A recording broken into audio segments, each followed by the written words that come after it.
आजा, एकादशी शुभ मुहूर्त, पूजा विधि और महत्व। एकादशी व्रत नाम के अनुसार ही हर महीने में एकादशी तिथि को आती है, इसलिए हर महीने में 2 एकादशी आती जो शुक्ल पक्ष की और कृष्ण पक्ष की एकादशी कहलाती है। इस तरह साल में कुल 24 एकादशी होती है, लेकिन जब भी मलमास लगता है तो 2 एकादशी बढ़ जाती है, जिसे पुरुषोत्तम मास की एकादशी कहते हैं। ऐसे में मलमास जिस वर्ष लगता है उस साल एकादशी की संख्या 26 हो जाती है। हिंदू धर्म में एकादशी व्रत का बड़ा ही महत्व बताया गया है और हर एकादशी का भी अपना अलग महत्व और लाभ भी समझाया गया है। एकादशी व्रत को संपूर्ण श्रद्धा और भक्तिभाव से करना चाहिए। इसे करने से जीवन में सुख, शांति और समृद्धि आती है और भगवान विष्णु की कृपा प्राप्त होती है। एकादशी व्रत देवी एकादशी को समर्पित है, जो भगवान विष्णु से ही उत्पन्न हुई है।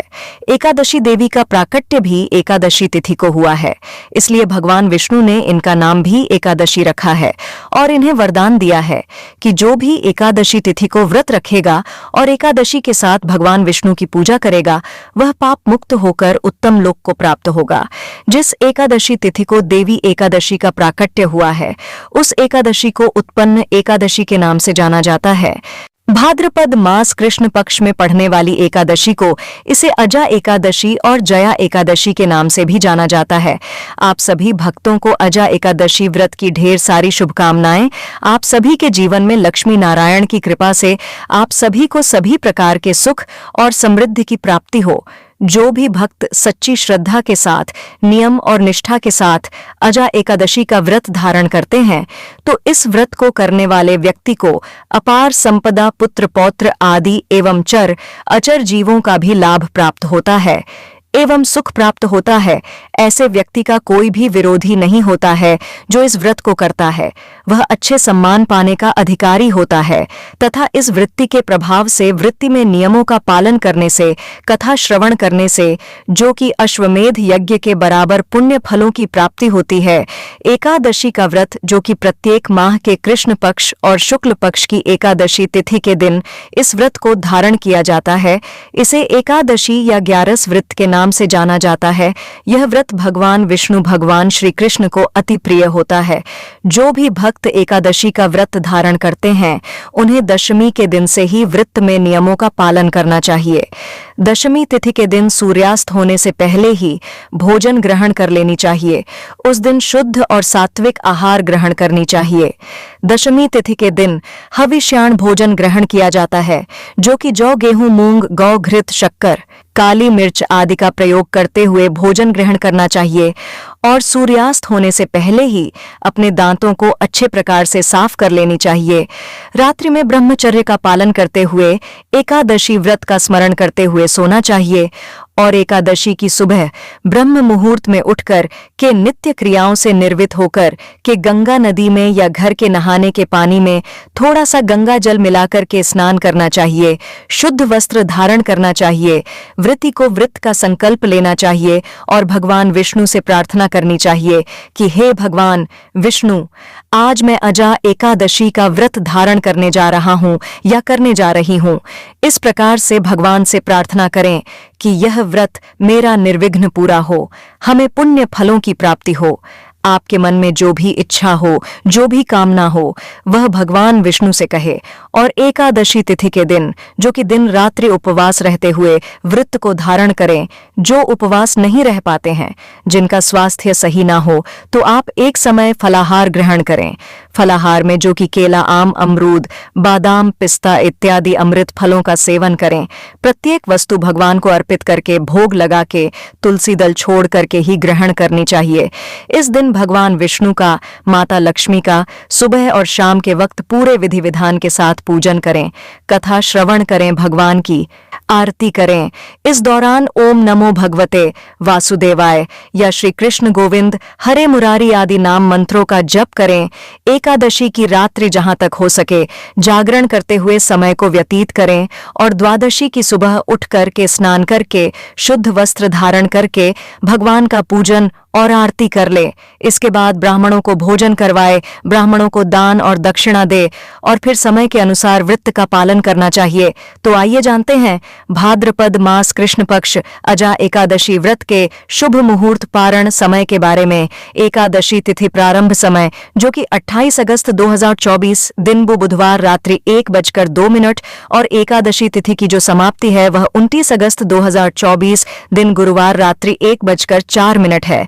तो हमें शुद्ध रूप से व्रत के लिए जो समय प्राप्त हो रहा है वह समय सभी भक्तजन 28 अगस्त को दशमी दिन के नियमों का पालन करेंगे। 29 अगस्त गुरुवार के दिन व्रत को धारण करेंगे और व्रत का पारण जो कि 30 अगस्त 2024 दिन शुक्रवार को किया जाएगा। एकादशी व्रत का पारण हरिवासर समाप्त होने के बाद करना चाहिए। हरिवासर का समय द्वादशी तिथि का पहला चौथाई हिस्सा हरिवासर का होता है। तो द्वादशी तिथि की जो समाप्ति है वह 30 अगस्त 2024 दिन शुक्रवार रात्रि 2:26 पे द्वादशी तिथि की समाप्ति है।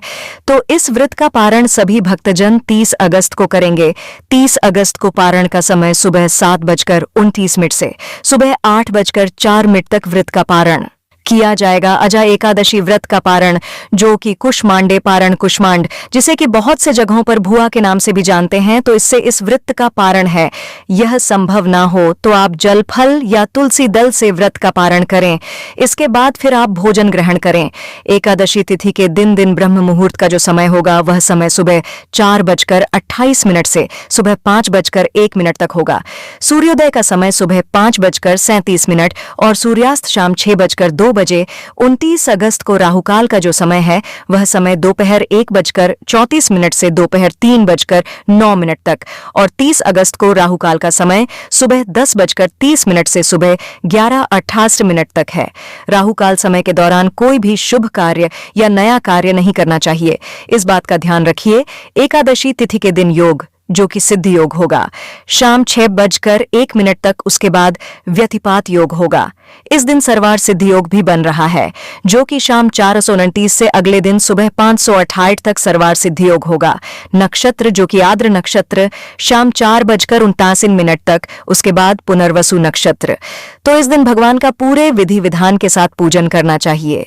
इस दिन भगवान विष्णु का जल से अभिषेक करें, पंचामृत से अभिषेक करें, शुद्ध गंगा जल से अभिषेक करें, भगवान को पीला वस्त्र अर्पित करें, यज्ञ पवी चढ़ाए, इसके बाद जल से आचमणि करवाए, भगवान को पीला पुष्प अर्पित करें, तुलसी दल अर्पित करें, चंदन रोली अर्पित करें, खास करके पीले चंदन का प्रयोग करें। भगवान विष्णु को अक्षत नहीं चढ़ाया जाता है, इस बात का ध्यान रखें। तो अक्षत के जगह भगवान को काले तिल अवश्य ही अर्पित करने चाहिए। इसके बाद फिर धूप और दीप दिखाएं, अनेक प्रकार का नैवेद्य भगवान को अर्पित करें। अभी के मौसम में जो भी ऋतु फल मिल रहे हो उसका प्रयोग करें। दूध से बने हुए वस्तुओं का भगवान को भोग लगाएं। इस दिन विशेष करके भगवान विष्णु को बादाम व छुहारे का अवश्य ही भोग लगाना चाहिए और इसे प्रसाद के रूप में ग्रहण भी करनी चाहिए। इससे अनंत फलों की प्राप्ति होती है। भगवान को नैवेद्य प्रसाद अर्पित करके उसके बाद जल से आचमन करवाएं। मुख शुद्धि के लिए पान पत्र, सुपारी, लौंग, इलायची के साथ में अर्पित करें, द्रव्य दक्षिणा चढ़ाएं।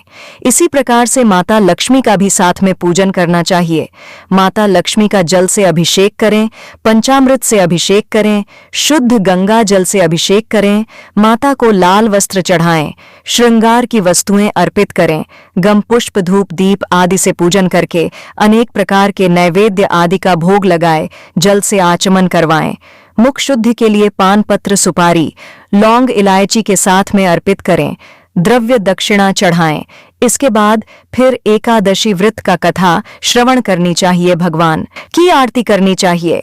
इससे भगवान विष्णु अपने भक्तों के ऊपर अति प्रसन्न होते हैं, अपने भक्तों के सभी प्रकार के पाप और ताप को नष्ट कर देते हैं, सुख और समृद्धि का आशीर्वाद प्रदान करते हैं और अंत में भगवान विष्णु की कृपा से भगवान के धाम की प्राप्ति होती है। जो भी भक्तजन व्रत को धारण करते हैं, व्रत के दौरान कुछ बातों का ध्यान रखना चाहिए।